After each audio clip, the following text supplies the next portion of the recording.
오래된 향 냄새와 수백 년 묵은 먼지 냄새가 나는 바티칸의 축축한 지혜는 어떤 지도에도 없는 방이 존재한다. 녹슨 철문 뒤 대리석에 조각된 대천사들의 석상 아래 교회가 침묵하기를 택했던 비밀이 잠들어 있다. 그곳 세월에 좀먹고 햇빛을 한 번도 보지 못한 양피지들과 고문서들 사이에 한 통의 편지가 놓여 있다. 누렇게 바래고 바스라지기 쉬운 종이는 그저 바라보기만 해도 부서질 것 같다. 그러나 이 편지를 독특하게 만드는 것은 그 오랜 세월이 아니라 여백을 얼룩덜룩하게 장식한 작은 어두운 얼룩들이다. 학자들이 비밀리에 사람의 피라고 부르기를 가미한 도스토윈완 하스타닉 토룬두시 아우드리치에는시 하력들이다. 이 문서는 천렉 후시에 83년 날짜로 되어 있으며 떨리는 필체로 서명되어 있다. 카테리나 데 메디치. 그때 그녀는 여왕도 아니었고 심지어 성인 여성도 아니었다. 단지 14살의 피렌체 소녀가 프랑스 궁정의 체스 말처럼 보내졌을 뿐이었다. 오를레앙의 앙리 공과의 결혼은 메디치 가문과 프랑스 왕실 사이의 동맹을 봉인해야 했고 그들의 결혼이 축복받았던 제단의 대리석만큼이나 차가운 약속이었다. 16세기의 정치는 잉크가 아닌 살점으로 쓰였다. 그리고 그날 밤 한 소녀의 살점은 권력의 도구가 되었다. 공식 연대기 작가들은 영광스러운 혼인에 대해 말한다. 음악, 행렬, 와인, 그리고 교황 클레멘스 7세가 두 위대한 가문의 결합을 축복했다고. 그러나 바티칸 벽 안에서 발견된 편지는 또 다른 이야기. 공공 기록에는 결코 나타나지 않은 이야기를 들려준다. 그 편지에서 카테리나는 역사가 자신을 여왕으로 옹립하리라 약속했지만 대신 어떤 칭호로도 구원받을 수 없는 존재로 변모시킨 밤을 묘사한다. 그날 밤 그녀는 거의 지워진 잉크로 썼다. 저는 한 남자와 결혼한 것이 아니라 공포와 결혼했습니다. 그것을 비밀리에 읽었던 학자들은 행간에서 영혼이 부서지는 고동을 느꼈다고 말한다. 종이에는 눈물이 없지만 단어들은 피를 흘린다. 카테리나는 자신을 꽃이나 촛불이 아닌 보이지 않는 수많은 눈들이 기다리는 방으로 끌려갔던 밤을 이야기한다. 벽에는 틈이 있었고 거울은 비추는 것이 아니라 지켜보고 있었다. 그것은 금지된 의식의 시작이었다. 수세기 후 외국인 정화의식이라고 불릴 의식. 먼 땅에서 온 왕비들에게만 유보된 고대 관습이었다. 그 르네상스 프랑스에서 순결은 혈통의 코드였고 종교적 도그마와 도덕적 오염에 대한 두려움에서 물려받은 강박관념이었다. 여인의 몸은 전리품, 곡물 또는 위협이 될 수 있었다. 그리고 토스카나 피부와 검은 눈을 가진 카테리나는 왕국이 두려워하면서 동시에 갈망하는 모든 것을 나타냈다. 편지는 그날 밤 그녀의 몸이 이탈리아적 불순물을 정화하기 위한 의식에 받쳐졌음을 암시한다. 바티칸은 그 문서를 영원한 침묵의 상징인 검은 밀랍으로 봉인했다. 수세기 동안 어떤 교황도 그것을 읽는 것을 허락하지 않았다. 아마도 그 페이지에 잔혹 행위뿐만 아니라 더 두려운 것의 탄생, 즉 고통을 권력으로 바꾸는 법을 배울 한 여인의 마음이 고백되어 있다는 것을 알았기 때문일 것이다. 여백에는 떨리는 서명 옆에 다른 필체로 쓰인 한 문장이 보인다. 마치 후대의 손이 경고를 추가한 듯하다. 인간의 죄는 지옥의 여왕을 낳는다. 그 문장은 편지를 읽은 후 비밀 문서를 다시는 만지지 않겠다고 맹세한 익명의 17세기 기록 보관인이 썼다고 전해진다. 그 이후로 바티칸 복도를 따라 때때로 속삭임이 흐른다. 편지가 고동치고 마치 아직 숨 쉬는 것처럼 종이가 축축해진다는 것이다. 그리고 이 이야기는 이렇게 시작된다. 상징이 된 소녀, 의식으로 변모한 결혼, 그리고 결코 쓰여서는 안 될 편지와 함께 그 이후의 삶은 여왕의 삶이 아니라 유럽이 피로 값을 치러야 할 교훈이었다. 마르세유, 1533년 10월 25일. 항구에는 와인과 화약 냄새가 난다. 밖에서는 사람들이 노래와 횃불로 프랑스와 피렌체의 결합을 축하한다. 노트르담 드라가르드, 트돈 노트레담 드라가르드의 종소리가 쉴 새 없이 울리고 하늘은 황혼의 황금빛으로 물든다. 아무도 궁전 안에서 진정한 의식이 이제 막 시작되고 있다는 것을 상상하지 못한다. 이탈리아 비단으로 몸을 감싼 카테리나는 지옥의 혀처럼 튀어오르는 횃불로 밝혀진 돌복도를 걷는다. 그녀의 심장은 동화 속 이야기를 믿는 소녀의 순진한 불안감으로 고동친다. 그날 밤 그녀가 여왕이 될 것이고 미소 짓고 순종하며 사랑하는 것이 그녀의 의무라고 들었다. 그러나 복도의 모든 그림자 속에는 산자의 세계에 속하지 않는 무언가가 도사리고 있는 것 같다. 가장 오래된 프랑스 귀족들 사이에서만 전해지는 이 전통은 정화 의식이라고 불린다. 어떤 공식 문서에도 기록되어 있지 않다. 사제도 없고 법적 증인도 없으며 오직 숨겨진 통로에서 지켜보는 강력한 남자들만이 있다. 이 의식은 중세시대에 왕들이 이국적인 피가 그들의 혈통을 타락시킬까 두려워했을 때 시작되었다고 전해진다. 정화는 사실 굴욕적인 의식이었다. 왕비에게 왕관을 씌우기 전에 그녀의 정신을 꺾는 방법이었다. 방 중앙에서 앙리트 오를레앙, 이제 겨우 15살의 소년. 이 그녀를 기다린다. 그의 얼굴은 아름답고 공허하며 다른 이들이 조각한 가면 같다.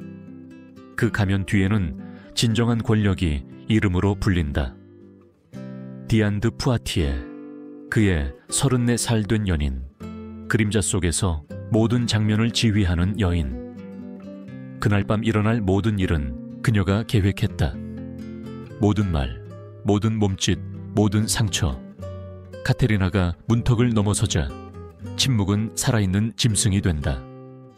벽 뒤에 숨겨진 눈들은 마치 그녀가 희생 제물인 양 그녀를 지켜본다. 앙리는 차갑고 거의 기계적인 키스로 그녀를 맞이한다. 연회의 음악이 멀리서 아직 울려 퍼지지만 여기 안에서는 발걸음, 억눌린 숨소리, 비단에 스치는 금속 소리만이 들린다. 어린 소녀는 두려움이 곧 지나갈 것이라고 믿는다. 그녀는 이제 막 시작될 것이 사랑의 밤이 아니라 심연으로의 입문이라는 것을 이해하지 못한다. 첫 애무는 함정이었다. 그녀의 순진함을 속이기 위한 잔인한 놀이였다. 그리고 고통이 찾아왔다. 카테리나의 이탈리아어 비명은 증인들의 억눌린 웃음과 뒤섞였다. 아무도 개입하지 않았다. 그들에게 그것은 강간이 아니라 전통이었다. 흘린 눈물 한 방울 한 방울은 의식의 일부, 외국인의 영혼을 상징적으로 정화하는 것으로 간주되었다. 그러나 그녀 안에 무언가가 부서졌다. 그녀의 눈 못의 혈관이 터지고 피가 눈물과 섞였다. 미래의 의사들은 그것을 혈루증이라고 부를 것이다. 그녀는 3번 의식을 잃었다. 3번 궁정의사가 그녀를 소생시켰다. 3번 지옥이 그녀 앞에 열렸다. 그리고 깨어날 때마다 그림자들이 더 가까이 다가오는 듯 했다. 마치 차례를 기다리는 독수리처럼. 마침내 새벽이 찾아왔을 때 피렌체 소녀는 더 이상 존재하지 않았다. 그 자리에는 텅 빈 시선과 굳게 담은 입술을 가진 젊은 여인이 누워 있었다. 그녀는 고대 비밀을 깨달았다. 권력은 굴욕에서 탄생하며 침묵은 어떤 검보다도 치명적일 수 있다는 것을. 만족한 디아는 방을 치우라고 명령했다.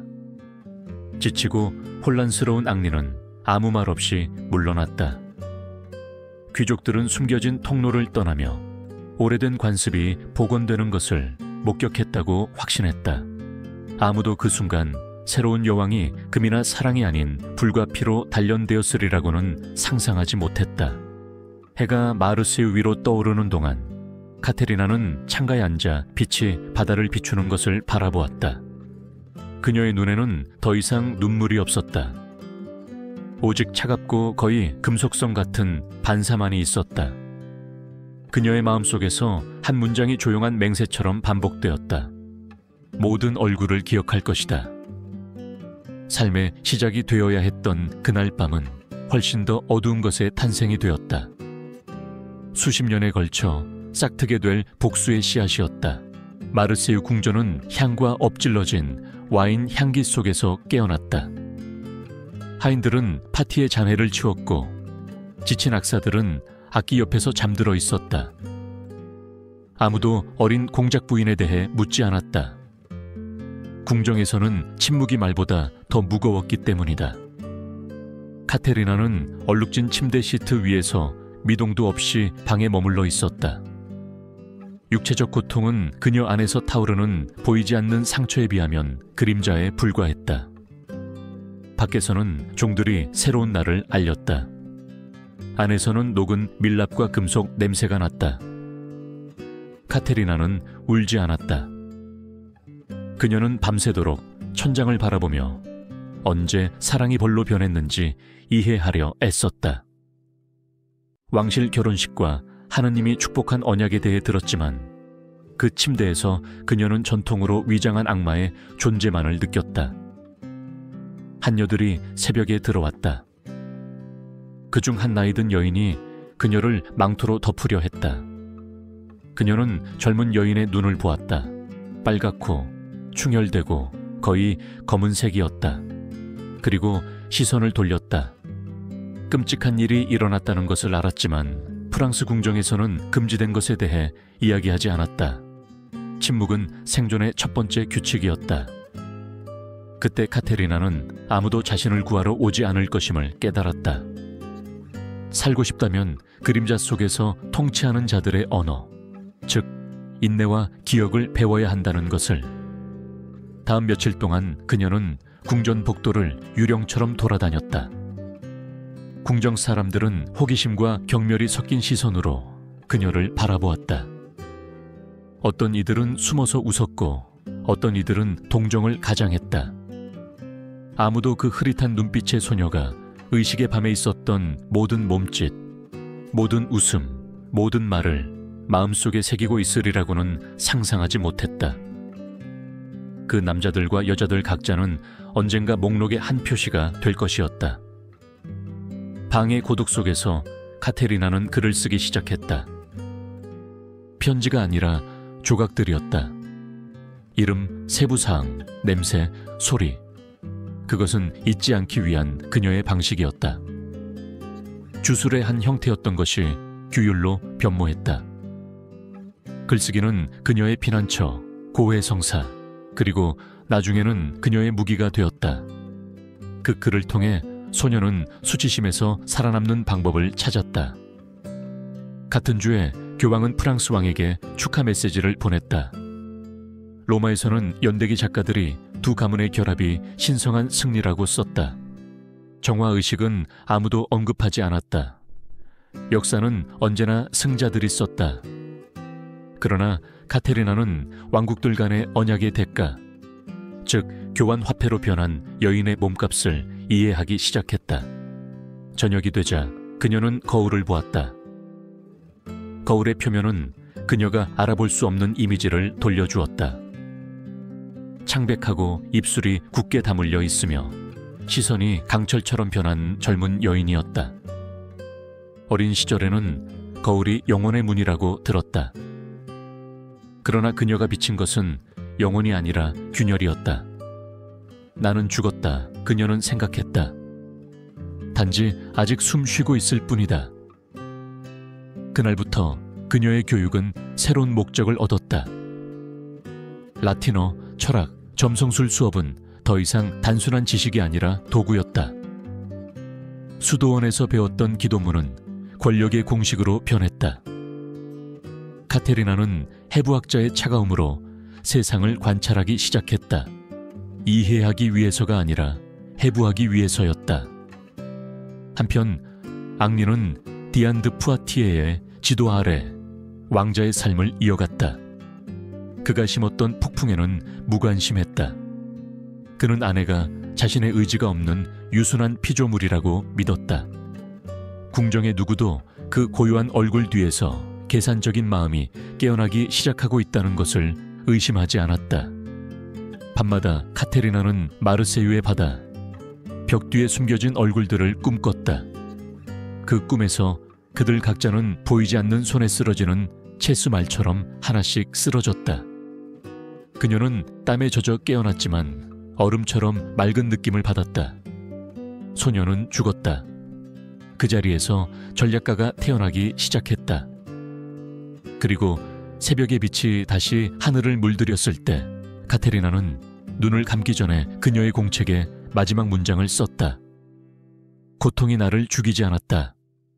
고통은 나에게 보는 법을 가르쳐 주었다. 겨울은 수위처럼 프랑스에 드리웠다. 궁전 정원의 분수들은 얼어붙었고 조각상들은 서리를 흘리는 듯했다. 그 광물 같은 침묵 속에서 카테리나 데 메디치는 세상이 언젠가 붉은 공책이라 부를 것을 쓰기 시작했다. 그녀의 존재를 아는 사람은 아무도 없었다. 매일 아침 옷을 입혀주는 시녀들조차도 몰랐다. 그것은 피렌체 가죽으로 제본된 작은 책으로 그녀의 방 바닥 아래에 숨겨져 있었다. 그 안에서 카테리나는 작은 글씨로 자신의 굴욕을 목격했던 23명의 귀족들의 이름을 기록했고 각 이름 옆에는 미소, 한마디 말, 몸짓과 같은 세부 사항을 덧붙였다. 그것은 일기가 아니었다. 자기 자신의 재판관이자 집행관이 되기로 결심한 희생자가 쓴 사법 기록이었다. 그러나 카테리나는 아직 살인자는 아니었다. 그녀는 학자였다. 어린 시절을 보냈던 산타루치아 수녀원에서 수녀들은 그녀에게 라틴어, 역사, 연금술의 기초를 가르쳤다. 그곳에서 그녀는 모든 원소가 변형될 수 있다는 것을 배웠다. 물은 증기로, 고통은 지식으로, 순진함은 권력으로. 그녀는 약초를 재배하고 독을 마치 거꾸로 된 기도문처럼 이야기했던 수수께끼 같은 이모의 가르침을 기억했다. 치유와 죽음의 경계는 복용량에 있다. 그녀가 말했다. 그리고 복용량을 지배하는 자는 생명을 지배한다. 카테리나는 그때까지 세련됨의 상징이었던 자신의 교육이 무기고로 변했다는 것을 깨달았다. 궁전 복도에서 그녀는 약재사와 약초사들을 자주 찾아갔다. 그들이 뿌리를 갈고 정수를 증류하며 향기가 어떻게 무기가 될 수 있는지 관찰했다. 때로는 하녀의 열병을 덜기 위해 혼합물을 요청했고 다른 때에는 왕의 장갑에 향수를 뿌리기 위해 요청했다. 항상 미소를 지으며 항상 신중하게. 아무도 그녀의 차분한 시선 뒤에서 복수의 실험실이 형성되고 있다는 것을 의심하지 않았다. 밤에는 촛불 하나에 의지하여 작은 병들을 섞고 비율을 시험했다. 때로는 실험이 실패하여 공기가 시큼하고 거의 금속성 냄새로 가득 찼다. 그러나 그녀는 포기하지 않았다. 고통은 그녀를 인내심 있고 체계적으로 만들었다. 그녀는 벌이 죄만큼이나 완벽해야 한다는 것을 이해했다. 독은 그녀는 일기에 썼다. 무기가 아니라 언어이다. 말로 할 수 없는 것을 그것으로 대답한다. 한편 궁정에서 그녀의 명성은 변하기 시작했다. 더 이상 그녀를 벙거리 이탈리아인이라고 부르지 않고 신중한 공작 부인이라고 불렀다. 그녀는 말하는 것보다 더 많이 들었고 보여주는 것보다 더 많이 관찰했다. 그녀의 침묵은 존경심, 심지어 두려움까지 불러일으키기 시작했다. 한때 그녀를 비웃었던 바로 그 남자들이 사소한 문제에 대해 그녀의 조언을 구하기 시작했고 그들은 자신의 미소 아래 잠자는 뱀을 키우고 있다는 것을 알지 못했다. 카테리나의 변신은 보이지 않았지만 완전했다. 그녀의 내면에서 죄책감과 수치심은 사라지고 불안한 평온함으로 대체되었다. 그녀는 분노 때문에 살인을 계획한 것이 아니라 정의 때문에 계획했다. 모든 범죄는 대칭이 될 것이고 그녀가 겪었던 고통에 정확한 복제가 될 것이었다. 그녀가 하룻밤에 3번 피를 흘렸다면 각 죄인은 죽기 전에 3번 고통받을 것이다. 그녀의 고통이 공개적이었다면 그녀의 복수는 보이지 않을 것이다. 어느 날 밤 남풍이 창문을 때리는 동안 그녀는 공책 여백에 이렇게 썼다. 독은 액체화된 인내심이다. 정의는 증류될 때 와인색을 띈다. 그 순간부터 일기는 단순한 목록이 아니게 되었다. 그것은 지도가 되었다. 연결, 호의, 인간적 약점의 짜임새였다. 카테리나는 단순히 상처받은 여인이 아니었다. 그녀는 영혼의 정치를 이해하는 전략가였다. 그녀는 모든 사람에게 한계점이 있다는 것을 알았다. 야망, 두려움, 욕망. 그것을 인식하는 법을 배우는 것이 그녀의 새로운 종교였다. 수세기 동안 카테리나 데 메디치는 검은 여왕, 프랑스 절반을 독살한 여왕으로 불릴 것이다. 그러나 역사의 이 시점에서 그녀는 아직 여왕도 살인자도 아니었다. 그녀는 원한과 섞이면 가장 순수한 독이 될 수 있다는 것을 발견한 소녀였다. 그리고 새벽이 궁전의 탑들을 회색으로 물들이는 동안 그녀는 공책을 덮고 예언처럼 울려 퍼지는 한 문장을 속삭였다. 시간은 무고한 자들을 치유하지만 복수자들을 훈련시킨다. 3년이 흘렀다. 겉으로 보기에 카테리나는 모범적인 아내처럼 보였다. 신중하고 유순하며 언제나 의무에 의해 절제된 미소를 띄었다. 그러나 그 가면 아래 기억의 독은 여전히 끓고 있었다. 그녀가 복종을 가장한 매일은 그녀의 정의의 정원에 또 하나의 씨앗이었다. 궁정 사람들은 그녀를 무해하다고 여겼고 연인 디안드 푸아티에게 정신이 팔린 왕은 그녀가 존재한다는 사실조차 거의 기억하지 못했다. 그리고 그 보이지 않음이 그녀의 최고의 방패였다. 그녀의 목록의 첫 번째 이름은 장드 몽모랑시였다. 그날 밤 그녀가 자비를 애원하는 동안 웃었던 오만한 귀족이었다. 카테리나는 그의 잔이 반짝이던 모습, 그녀의 불행이 이루어지는 동안 그가 와인을 천천히 마시던 움직임을 정확하게 기억했다. 일기에 그의 이름 옆에는 단 한 단어만 쓰여 있었다. 웃음. 몇 달 동안 그녀는 의심을 사지 않고 그를 연구했다.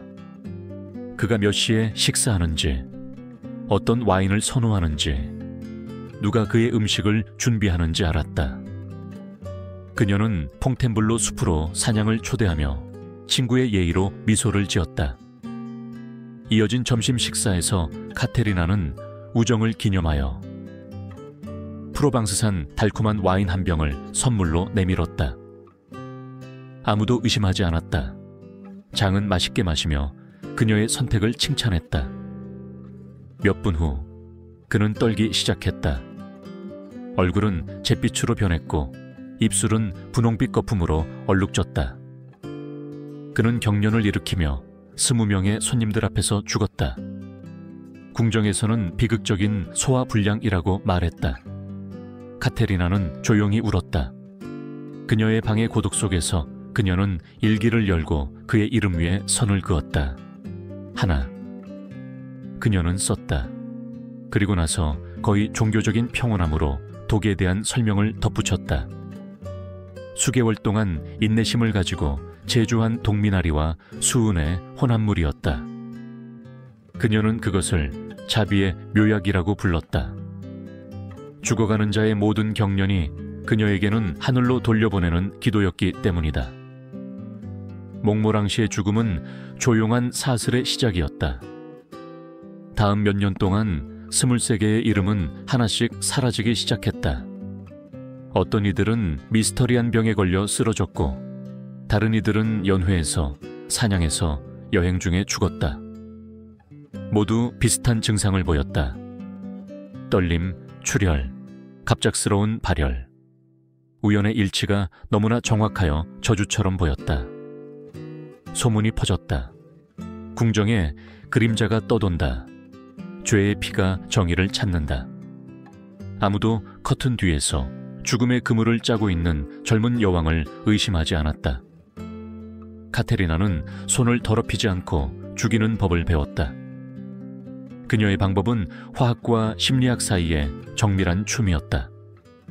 공격하기 전에 그녀는 희생자들을 연구했고 그들의 자존심, 욕망 또는 두려움을 찾아내어 그것을 자신의 파괴의 통로로 만들었다.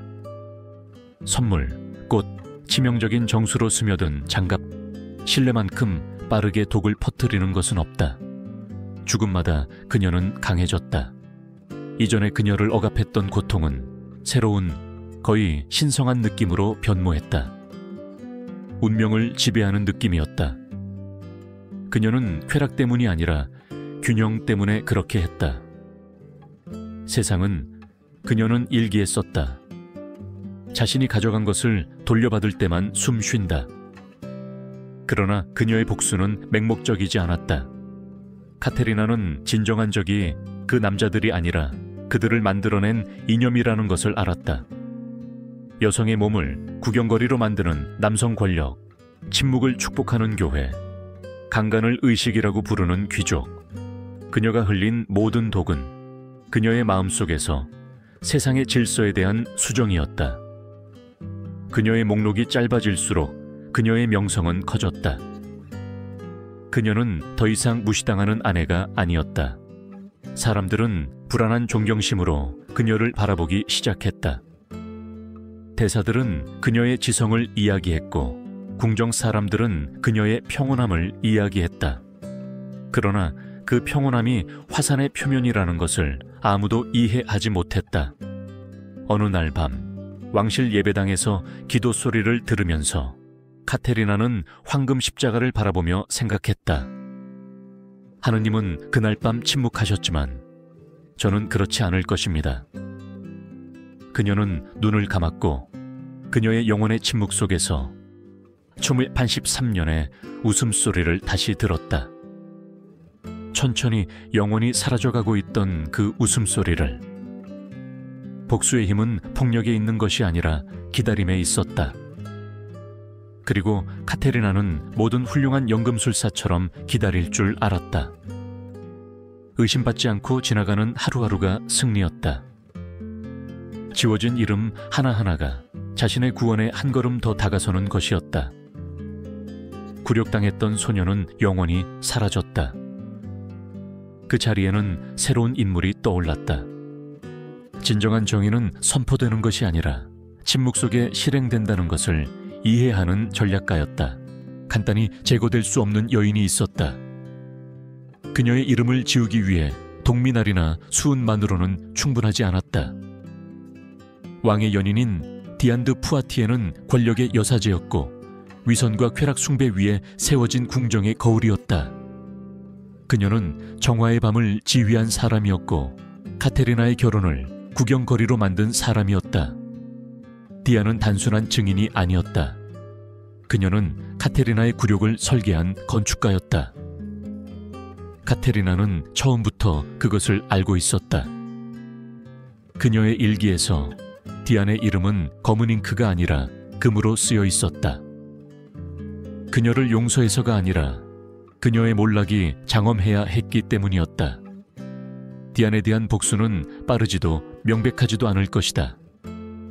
그것은 느린 타락의 교양곡이 될 것이고 너무나도 정교하여 천사조차도 그것이 정의인지 예술인지 구별할 수 없을 정도였다.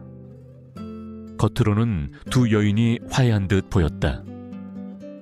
디아는 그녀를 사랑하는 딸이라고 부르며 궁정에서 행동하는 법, 우아하게 걷는 법, 말없이 바라보는 법을 가르쳤다. 카테리나는 부드러운 미소, 절제된 순종, 가장된 감사로 응답했다. 그들은 함께 연회에 참석하고 비밀과 웃음을 나누었다. 그러나 모든 친절한 몸짓 뒤에서 카테리나는 적의 심장 박동을 측정하고 그녀의 피부, 습관, 선호하는 음식, 사용하는 향수를 관찰했다. 독은 잔에서 시작되지 않고 일상에서 시작될 것이다. 디아는 비단 옷 속에 숨겨진 강철 같은 여인이었다. 쉰이 넘어서도 유지된 그녀의 아름다움은 숭배의 대상이었다. 궁정 사람들은 그녀가 액체 금으로 목욕하고 이탈리아 연금술사들이 만든 젊음의 묘약을 마신다고 말했다. 카테리나는 그녀에게 선물들을 보내기 시작했다. 오일, 크림, 강화 와인, 모두 애정 어린 쪽지와 함께였다. 디안이 애정의 표시라고 여겼던 바로 그 병들은 사실 그녀의 파멸을 가져올 미세한 복용량이었다. 처음에는 효과가 미미했다. 디안은 설명할 수 없는 피로, 관절의 경미한 통증, 기억력 저하를 느끼기 시작했다. 그녀의 피부는 광택을 잃었고 머리카락은 부서지기 시작했다. 궁정 의사들은 여성 우울증이라고 말했다. 그들이 이해하지 못하는 모든 것에 대한 편리한 진단이었다. 카테리나는 한편 그녀 곁에 머물며 위로의 말과 그녀의 건강을 위한 기도를 드렸다. 그 과정은 여러 해 동안 지속되었다. 날마다 디안의 에너지는 햇볕 아래 비싼 향수처럼 사라져갔다. 연회에서 그녀의 목소리는 떨리기 시작했고 산책에서는 부축이 필요했다. 카테리나는 언제나 그녀를 연민과 잔인함이 섞인 시선으로 바라보았다. 마치 자신의 병든 자식을 지켜보는 어머니처럼. 그녀가 빨리 죽기를 원하지 않는다. 그녀는 일기에 썼다. 시들어가는 것이 무엇을 의미하는지 그녀가 이해하기를 원한다. 궁정은 아무것도 의심하지 않았다. 왕의 연인은 늙어가고 있다고, 필멸의 존재들이 늙어가듯이 말이다. 카테리나만이 진실을 알았다. 디안의 영원함은 내부에서부터 부패하고 있었다. 와인 한 방울, 향수 로션 한 병마다 그녀의 연금술에 보이지 않는 흔적이 담겨 있었다. 그녀의 어린 시절을 파괴했던 여인의 몸은 서서히 그녀 자신의 실험실이 되어갔다. 어느 겨울밤, 디안은 카테리나에게 죽음의 임박함을 두려워한다고 고백했다. 밤마다 기도합니다. 그녀가 말했다. 하지만 하느님은 응답하지 않으세요. 카테리나는 그녀의 손을 잡고 미소 지었다. 아마도 이미 응답하셨을 거예요. 다만 당신이 기대했던 언어가 아니었을 뿐이죠. 몇 달이 지나고 병이 마침내 그녀를 소모시켰다. 의사들은 자연스러운 허약함이라고 말했다. 왕은 잠시 울었다. 카테리나는 검은 옷을 입고 완벽한 장례식을 주관했다. 아무도 그녀가 관 위에 흰 장미를 놓을 때 어두운 장갑으로 얼룩진 손가락으로 작은 보이지 않는 상징을 그렸다는 것을 알아차리지 못했다. 수직선으로 교차된 세 개의 얽힌 원이었다. 언젠가 왕의 무덤에 나타날 바로 그 표식이었다. 그날 밤 그녀는 일기에 단 한 문장을 썼다. 사랑은 살점보다 느리게 썩지만 결국에는 냄새가 난다.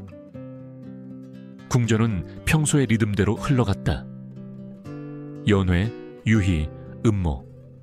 단 하나만 달라졌다. 공기가 더 무거워진 듯했다.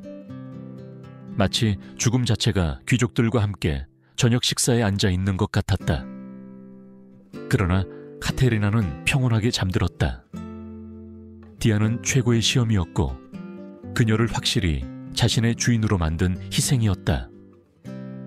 굴욕당했던 소녀는 더 이상 존재하지 않았다. 그 자리에는 고통의 법칙을 지시하는 법을 배운 여인이 군림하고 있었다. 그리고 그녀의 영혼 깊은 곳에서 바람이 루브르의 창문을 때리는 동안 한 목소리가 속삭였다. 이제 진정한 왕국이 시작된다. 디안의 죽음은 평화를 가져오지 않고 더 짙은 침묵을 가져왔다. 카테리나는 더 이상 밀려난 아내도 경멸의 시선을 받는 이방인도 아니었다. 그녀는 아무도 잡을 수 없는 그림자처럼 궁정에서 움직이는 법을 배웠다.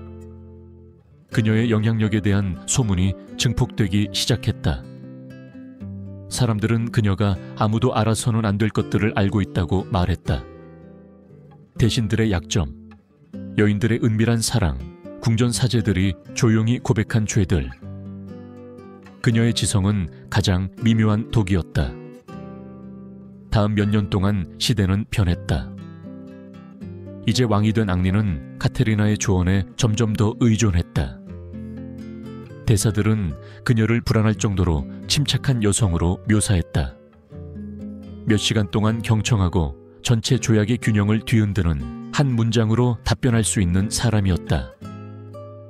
그러나 그 고요함 아래에는 절제된 불이 있었다. 마르세유의 밤과 하나씩 지워진 23개의 이름에 대한 온전한 기억이었다. 겉으로는 화려했던 프랑스 궁정은 내부에서부터 썩어 있었다. 귀족들은 왕의 총애를 얻기 위해 경쟁했고, 가문들은 서로를 염탐했고, 동맹 때문에 가족들이 파괴되었다. 카테리나는 손을 더럽힐 필요가 없었다. 적절한 순간에 정보를 제공하고 의심을 심고 다른 사람의 야망이 자신의 일을 하게 내버려 두는 것만으로도 충분했다. 그것은 가장 순수한 형태의 정치 연금술이었다. 질투를 벌로 두려움을 순종으로 변형시키는 것이었다. 시간이 지나면서 그녀의 모습은 신화로 변모했다. 어떤 이들은 그녀를 검은 여왕이라 불렀고, 다른 이들은 살아있는 과부라 불렀다. 젊은 여성들은 그녀에게 조언을 구하러 왔고, 그녀가 마치 권력의 척도로 그들의 미래를 측정하는 듯한 시선에 떨면서 돌아갔다. 남자들은 반대로 그녀의 미소를 두려워하게 되었다. 그녀에게는 약속과 위협을 동시에 상기시키는 무언가가 있었다. 카테리나는 목소리를 높이지 않고 통치했다. 그녀는 루브르에서 가장 먼 수도원까지 뻗어있는 스파이 네트워크를 만들었다. 그들은 그들을 레 오레이데라렌, 여왕의 귀이라고 불렀다. 수도사, 하녀, 정원사, 병사 모두 그녀의 눈이 될 수 있었다. 소문이 왕국을 파괴할 수 있는 시대에 그녀는 두려움의 건축가였다. 그러나 가장 완벽한 권력조차도 목적이 필요하다.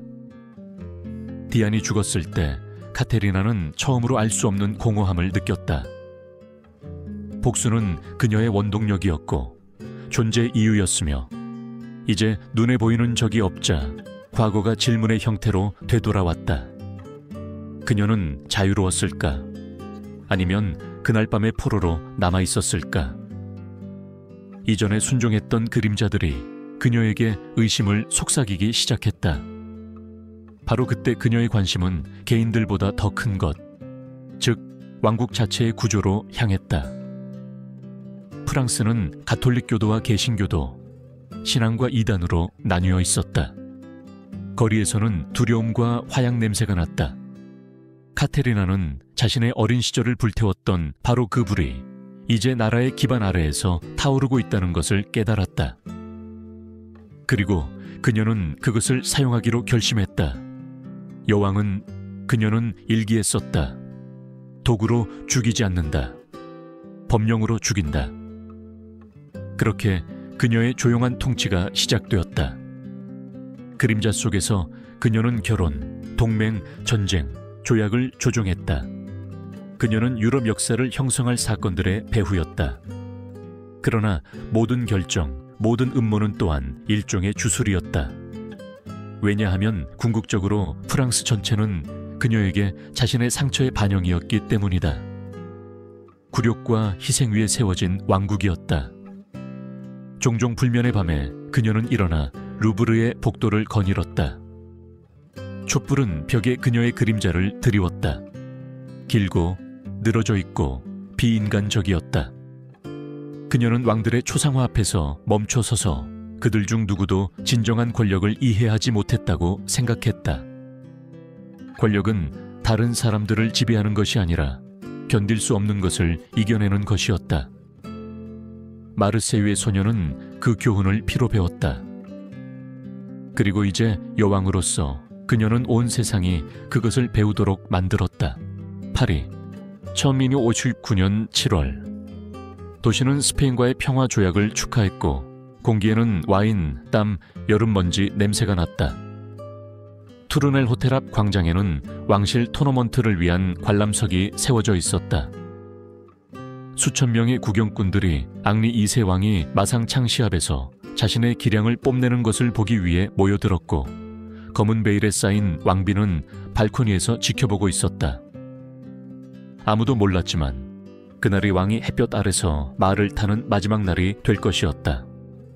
카테리나는 조각상처럼 고요한 모습으로 그 장면을 응시했다. 세월은 그녀를 뚫을 순 없게 만들었지만 그녀 안에서는 과거가 여전히 인내심 있게 숨쉬고 있었다. 그곳 그녀의 눈앞에는 그녀의 파멸과 운명을 완성한 남자가 있었다. 20년 전 그 힘 있는 자들의 웃음거리에 그녀를 바쳤던 바로 그 남자였다. 그녀의 가슴에는 사랑도 증오도 남아있지 않았고, 모든 것이 시작되었던 곳에서 끝나야 한다는 차가운 확신만이 있었다.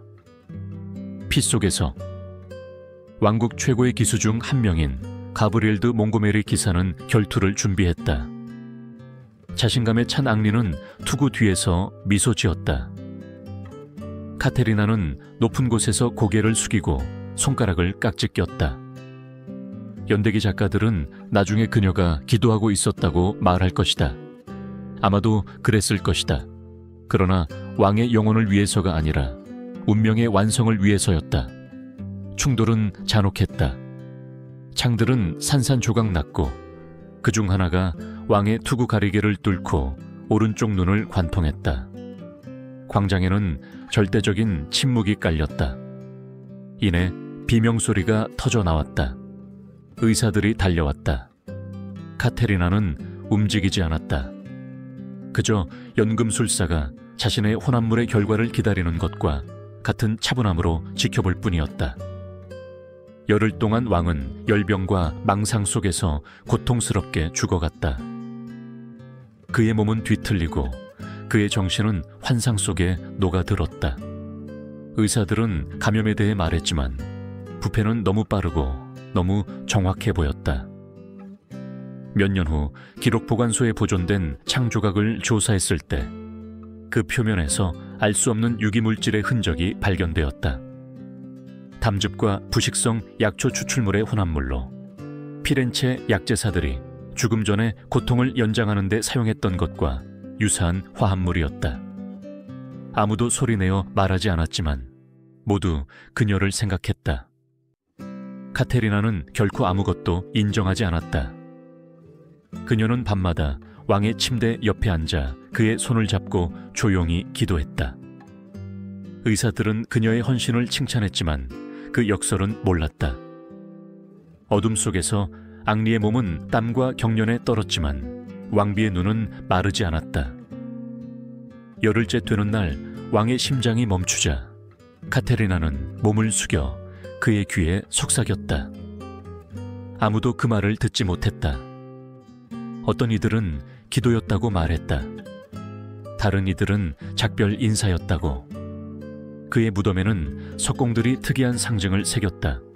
수직선으로 교차된 세 개의 얽힌 원이었다. 카테리나가 어린 시절이 끝난 밤, 그녀의 신혼방 벽에 피로 그렸던 바로 그 표식이었다. 아무도 그 의미를 이해하지 못했지만 나이든 사람들은 그것이 연금술사들의 표식이며 완벽한 순환의 상징이라고 속삭였다. 창조, 파괴, 재생. 왕의 죽음으로 절대 권력이 그녀의 손에 떨어졌다. 프랑스의 검은 과부 카테리나는 섭정이 되었다. 다른 이들에게는 비극이었지만 그녀에게는 해방이었다. 그녀는 일기에 그날에 대한 마지막 기록을 남겼다. 운명은 죽이지 않는다. 단지 사람들이 조용히 하는 약속을 이행할 뿐이다. 그 이후로 그녀의 얼굴은 더욱 굳어졌다. 프랑스는 피, 종교전쟁, 궁정의 배신의 시대를 준비하고 있었다. 카테리나는 주교와 장군들 사이를 왕관을 쓴 유령처럼 걸었다. 그녀는 독이 필요 없었다. 그녀의 말 한마디면 한 남자의 운명을 결정하기에 충분했다. 그러나 그녀의 고독한 밤에 그녀는 처음과 13년의 웃음소리를 다시 들었다. 그것들을 지울 수 없었다. 모든 희생자는 그녀의 정의의 교향곡의 한 음표였지만 고통의 메아리는 여전히 남아있었고 권력이 결코 평화를 대체할 수 없다는 것을 상기시켰다. 때때로 루브르의 창밖을 내다보며 그녀는 프랑스 전체가 이제 그녀 자신의 반영이라고 생각했다. 피 흘리지만 여전히 서 있는 나라. 그리고 마음속 깊이 그 이미지는 그녀에게 익숙했다. 역사는 카테리나 데 메디치를 검은 여왕, 독과 음모의 대가로 기억하려 했지만 그녀는 고립된 현상이 아니었다. 바티칸의 비밀 기록 보관소, 그녀의 편지가 7개의 밀랍 봉인 아래 잠들어 있는 바로 그곳. 애는 그녀처럼 고통을 무기로 바꾼 다른 이름들, 다른 여성들이 존재한다. 그들 모두는 같은 상처를 공유했다. 선택할 권리를 빼앗겼고 그 절단에서 그들의 힘이 태어났다. 그 이름들 중에서 붉은 빛으로 빛나는 이름이 하나 있다. 프로테스탄트들이 피의 메리라고 불렀던 메리 튜더. 영국 고문서에는 그녀가 수백 명의 이단자들을 화형에 처했다고 비난한다. 그러나 웨스트민스터 사원에서 발견된 편지들은 더 내밀한 것을 드러낸다. 정화의 상징으로서 불에 대한 그녀의 집착. 저는 살점을 태우는 것이 아니라 그녀는 썼다. 영혼을 정화합니다. 수세기 동안 남자들을 이끌었던 바로 그 논리를 메리는 자신에게 적용했다.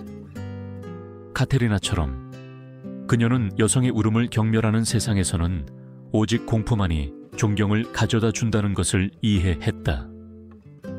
다음은 칼을 6세의 아내인 바이에른의 이잡으로 생황의 암늑대라는 별명을 얻었다. 미넨 기록 보관소에 보존된 그녀의 암호화된 서신들은 죄수들을 대상으로 한 연금술 실험을 묘사한다. 죽기 전에 선망을 유발하는 산과 마약의 혼합물이었다. 그녀는 그녀에 따르면 인간 영혼의 한계를 알기 위해 그렇게 했다. 일부 현대 역사가들은 그녀의 잔인함이 적들에 의해 과장되었다고 주장한다. 그러나 부인할 수 없는 것은 그녀가 카테리나와 같은 확신을 공유했다는 것이다. 지혜와 광기는 권력의 잠에 한여라는 것이다. 그리고 가장 유명한 모든 사람들의 루크레치아 보르지아가 있다. 그녀의 이름은 독과 동의어가 되었지만 그녀의 범죄에 대한 증거는 모호하다. 그녀의 의사 지롤라모 부르카르덱에 귀속된 편지들은 현대 화학자들조차도 재현하기 어렵다고 의심하는 매우 진보된 공식을 언급한다. 질병을 모방하고 몇 주 만에 죽이며 몸은 손상되지 않지만 영혼을 비우는 물질들이었다.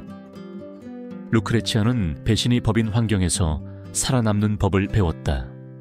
프랑스의 카테리나처럼.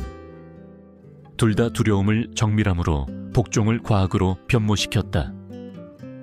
이 모든 여성들을 묶는 것은 무엇인가? 대답은 역사가 침묵하는 것에 있다. 신앙으로 위장한 가부장제, 그들의 몸 위에 세워진 정치. 남자들이 살인하면 영웅이나 왕이라고 부른다. 여자가 반응하면 마녀라고 부른다. 카테리나는 차이가 행위에 있는 것이 아니라 누가 책을 쓰는가에 있다는 것을 이해했다. 만년의 여왕은 그러한 유사성들을 되새겼다. 그녀는 연금술사, 점성가, 연대기 작가들과 서신을 주고받았다. 그녀는 자신의 운명이 자신이 선택한 것인지 아니면 더 오래된 힘에 의해 부과된 것인지 이해하고 싶었다. 어떤 이들은 그녀가 우주의 여성적 원리, 창조하고 파괴할 수 있는 에너지, 그리고 정의에 대한 그녀의 갈증이 그 균형의 일부라고 믿었다고 말한다. 그녀는 말했을 것이다. 우리는 신성한 그림자의 손이다. 그러나 그 신비주의 뒤에는 더 인간적인 진실이 있었다. 카테리나는 마르세유에서 피를 흘렸던 14살 소녀의 모습을 결코 잃지 않았다. 그녀의 모든 통치, 그녀의 독, 그녀의 전쟁은 그 기억을 지배하려는 시도에 불과했다. 그녀는 죽기 직전 일기에 사제들이 재현을 금지한 한 문장을 썼다. 만약 하느님이 남자라면 복수는 나의 기도였다. 오늘날 수세기 후 역사가들은 카테리나가 살인자였는지 아니면 그녀 시대의 희생자였는지 논쟁한다. 어떤 이들은 그녀를 괴물로 그리지만 다른 이들은 권력의 부패한 본질을 누구보다 먼저 이해한 성우자로 본다. 그러나 아마도 둘 다일 것이다. 아마도 시면의 모든 여왕들이 그럴 것이다. 그들의 이름의 메아리 속에는 경고가 울려 퍼진다. 여성에 대한 모든 폭력 행위는 세상이 통제할 수 없는 지성을 낳는다는 것을, 그리고 때때로 가장 치명적인 독은병에서 증류되는 것이 아니라 기억 속에서 증류된다는 것을. 시간은 흘렀지만 그 여왕들의 그림자는 기록의 여백에서, 텅 빈 눈으로 그들을 묘사하는 그림들에서, 그들을 캐리커처로 축소시키는 책들에서 계속 숨쉬고 있다. 그리고 불의가 있는 한 그들의 이야기는 새로운 이름 아래 계속 반복될 것이다.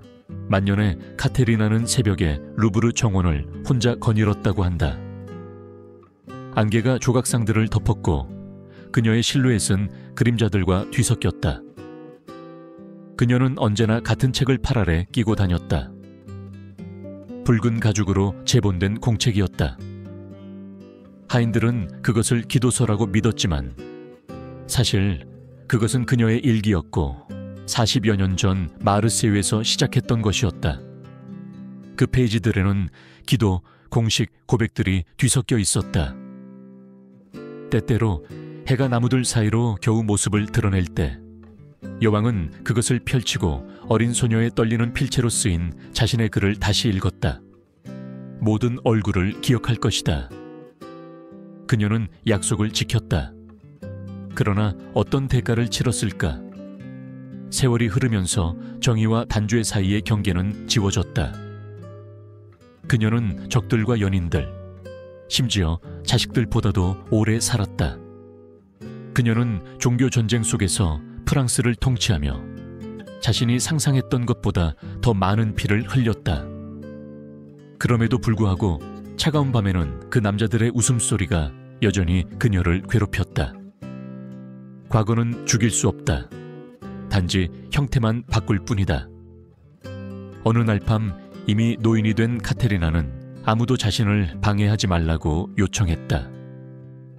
그녀는 촛불을 켜고 공책을 테이블 위에 놓고 마지막 기록을 썼다. 나는 여왕이었다. 그녀는 썼다. 나는 어머니 적 괴물이었다. 그러나 무엇보다도 나는 성인도 죄인도 용서하지 않는 시대의 거울이었다.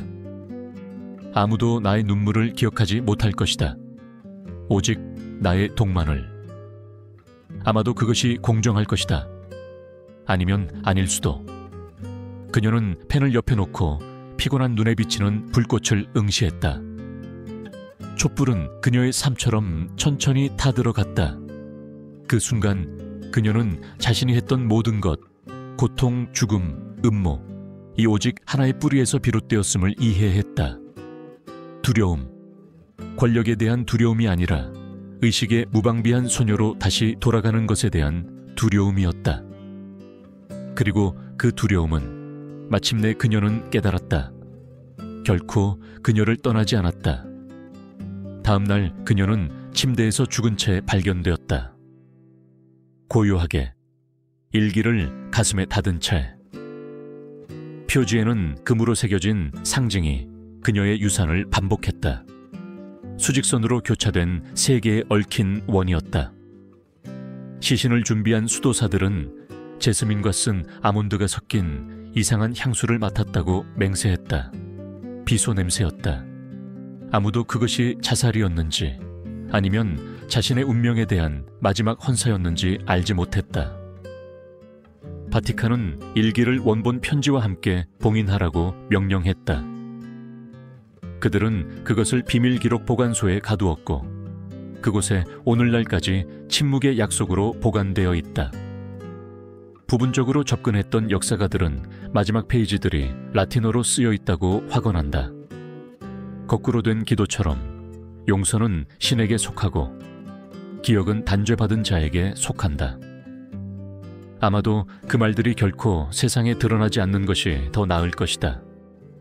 왜냐하면 어떤 진실들은 대가 없이 드러나지 않기 때문이다. 카테리나의 이야기는 단순히 독사라는 여왕의 이야기가 아니라 자신의 딸들을 집어삼키고 살아남았다는 이유로 그들을 괴물이라고 불렀던 한 시대 전체의 이야기이다. 그리고 이 이야기는 여전히 답이 없는 질문으로 끝난다. 복수가 그녀의 구원이었을까? 아니면 단죄였을까? 그녀의 무덤 대리석은 대답하지 않는다. 그러나 달밤의 블루아 성의 경비원들은 복도에서 속삭임을 듣는다고 확언한다. 누군가 어둠 속에서 계속 이름을 적는 것처럼 종이에 펜이 스치는 미세한 소리이다. 어떤 비밀들은 그들은 말한다. 죽지 않는다. 단지 기다릴 뿐이다.